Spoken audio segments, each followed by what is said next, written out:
በኢንዱስትሪ ማዕድን በቱሪዝምና በዲጂታል ኢኮኖሚ ላይ የተደረጉ አዳዲስ ማሻሻያዎችና እቅዶች የኢትዮጵያን የብልጽግና ጉዞ ወደ አዲስ ምዕራፍ እንደሚያሸጋግሩት የምጣኔ ሀብት ባለሙያዎች ተናገሩ።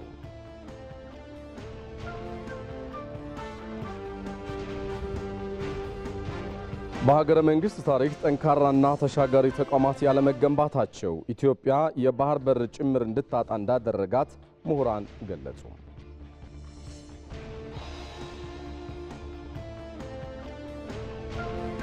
ኢትዮጵያ በሴራ ያጣችውን የባህር በር ጥያቄ ለማስመለስ እየሄደችበት ያለው ርቀት የተባበሩት መንግስታት ድርጅት ኮንቬንሽንን ያማከለ ስለመሆኑ ተገለጸ።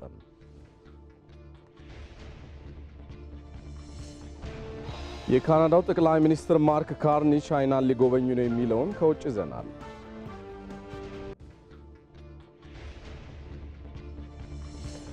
የአውሮፓ ታላላቅ ሊጎች በሳምንቱ መጨረሻ ሲመለሱ በእንግሊዝ ፕሪሚየር ሊግ 10ኛ ሳምንት መርሃ ግብር ቼልሲ ከቶትናም የሚያደርጉት ጨዋታ ተጠባቂ ነው። ከስፖርት ይዘናል።